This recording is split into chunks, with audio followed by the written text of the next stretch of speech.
ನನ್ನ ಆ್ಯಕ್ಟಿಂಗ್ ಕೆರಿಯರ್ಗೆ ಅದೊಂದು major turning ಅದು. ನಾನು ಜಿಮ್ಮಲ್ಲಿ ಚೆನ್ನಾಗೇ ಇದೆ, ಟ್ರೈನರ್ ಗಿನ್ನರ್ ಆಗಿ ಎಲ್ಲರೂ ಇದು ಆರಾಮಾಗಿ ಇದ್ಕೊಂಡು. ಅಲ್ಲಿ ಒಂದಷ್ಟು ಜನ ಬಂದರು. ಸೊ ಒಬ್ಬರು ಪ್ರೊಡ್ಯೂಸರು, ಡೈರೆಕ್ಟರ್ ಎಲ್ಲ ಬಂದು ಚೆನ್ನಾಗಿದೆಯಾ, ಯಾಕೆ ಟ್ರೈ ಮಾಡಬಾರ್ದು ಅಂತ ಕೇಳಿದ್ರು.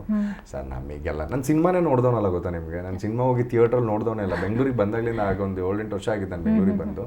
ಸಿನಿಮಾ ಥಿಯೇಟ್ರಿಗೆ ಹೋಗಿ ನೋಡ್ತಾ ಇಲ್ಲ, ಯಾರು 3 ಅವರ್ ಟೈಮ್ ವೇಸ್ಟ್ ಮಾಡ್ತಾರೆ ಅನ್ನೋ ಥರ ಕ್ಯಾಟಗರಿ. ಯಾಕಂದರೆ ಸ್ಪೋರ್ಟ್ಸಲ್ಲಿ ಇದ್ನಲ್ಲ ನಾನು, ಜಿಮ್ಗೆ ಹೋಗೋಣ, ಕ್ರಿಕೆಟ್ ಆಡ್ಕೊಂಡಿರೋಣ, ಈ ಥರದೊಂದು ಮೆಂಟಾಲಿಟಿ ಇದ್ದು. ಯಾವಾಗ ಇವ್ರು ಬಂದು ನಂಗೆ ಒಬ್ರು ಡೈರೆಕ್ಟರ್ ಬಂದು ಎಕ್ಸ್ಪ್ಲೈನ್ ಮಾಡ್ತಾರೆ, ಸಿನಿಮಾ ಅಂದರೆ ಹಿಂಗೆ ಈ ಥರ ಪ್ರೊಫೆಷ್ನಲ್ ಆಗಿ ತೊಗೋಬೇಕಾಗತ್ತೆ, ಇಷ್ಟು ಬುಕ್ಗಳು ಓದಬೇಕಾಗತ್ತೆ, ಇಷ್ಟು ವಿಷಯನೆಲ್ಲ ತಿಳ್ಕೊಬೇಕಾಗತ್ತೆ ಅಂದಾಗ ಸೌಂಡ್ಸ್ ಇಂಟ್ರೆಸ್ಟಿಂಗ್. ಅದನ್ನು ನನ್ನ ಫ್ರೆಂಡ್ಸ್ ಹತ್ರ ಡಿಸ್ಕಸ್ ಮಾಡ್ತೀನಿ, ನನ್ನ ಫ್ಯಾಮಿಲಿ ಹತ್ರ ಡಿಸ್ಕಸ್ ಮಾಡಿದೆ. ಅಮ್ಮ ಹಿಂಗೆ ಹೇಳ್ತಿದ್ದಾರೆ, ಏನು ಮಾಡ್ಬೋದು, ನಿನಗೆ ಶೋರ್ ಇದೆ ಅಂತಂದರೆ ನೀನು ಏನಾರು ಮಾಡು ಅಂತಂದ್ರೆ ಅಮ್ಮ. ಆ್ಯಂಡ್ ಫ್ರೆಂಡ್ಸ್ ಯೋಚನೆ ಮಾಡು ಮಚ್ಚ, ಎಲ್ಲರಿಗೂ ಕರೆಯಲ್ಲ ಈಗ. ಸೊ ಈಗ ನನಗೆ ಬಂದು ಹೀರೋ ಆಗು ಅಂತ ಹೇಳಲ್ಲ, ನನಗೆ ಬಂದು ಒಂದು ಆ್ಯಕ್ಟ್ ಮಾಡು ಅಂತ ಹೇಳಲ್ಲ, ನಿನಗೆ ಇಷ್ಟ ಆಯಿತು ಅಂತಂದರೆ ಮಾಡು ಅಂತ. When I felt it is education, like industry ಅನ್ನೋದು ಎಜುಕೇಷನ್ ಅಂತ ನನಗೆ ಯಾವಾಗ ಗೊತ್ತಾಯಿತು.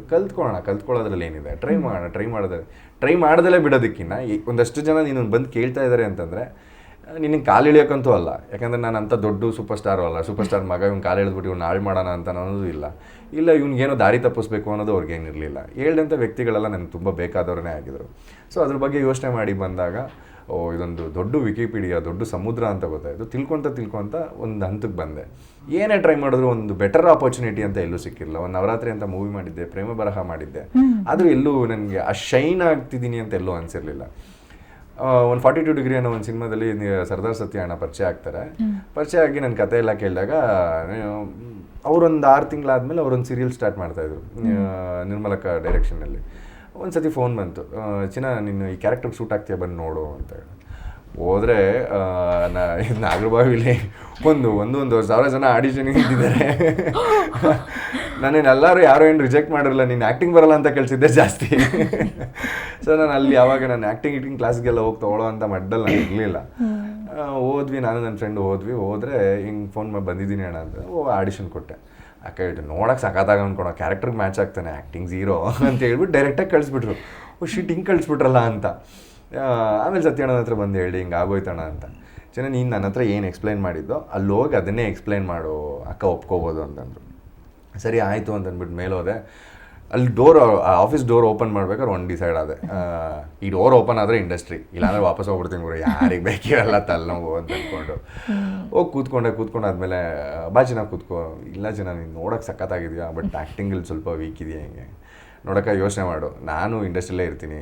So if not your serial, ನಾನು ಬೇರೆ ಸೀರಿಯಲ್ಲು ಬೇರೆ ಸಿನಿಮಾಗಳು ಟ್ರೈ ಮಾಡ್ತೀನಿ. ಬಟ್ ಯಾವುದೋ ಪಾಯಿಂಟಲ್ಲಿ ನಿನಗೆ ಅನಿಸ್ಬಾರ್ದು ಈ ಹುಡುಗ ನನ್ನ ಪ್ರಾಜೆಕ್ಟಲ್ಲಿದ್ದರೆ ಚೆನ್ನಾಗಿರುತ್ತೆ ಅಂತ.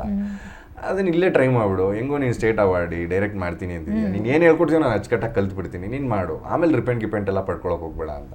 ಅದಕ್ಕೆ ಅಕ್ಕ ಹೇಳ್ತೀವಿ, ನೀನು ಚಾನ್ಸ್ ಕೇಳ್ತಿದ್ದೀವಿ, ಆಫರ್ ಕೊಡ್ತಾ ಇದ್ದೀಯ ಅಂತ.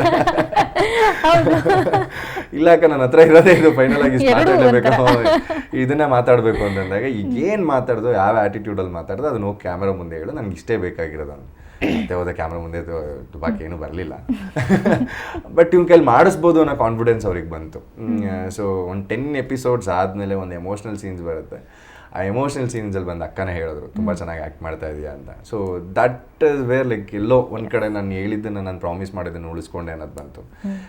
ಐ ವಾಸ್ ಪ್ರೌಡ್, ಲೈಕ್ ಇಲ್ಲ ನಾನೊಂದು ಪ್ರಾಜೆಕ್ಟ್ನ ಕ್ಯಾರಿ ಮಾಡ್ತಾ ಇದ್ದೀನಿ ಅಂತ. ಅಲ್ಲಿಂದ ಸಾಮ್ರಾಟ್ ಎಲ್ಲೂ ಬೀಳಲೇ ಇಲ್ಲ.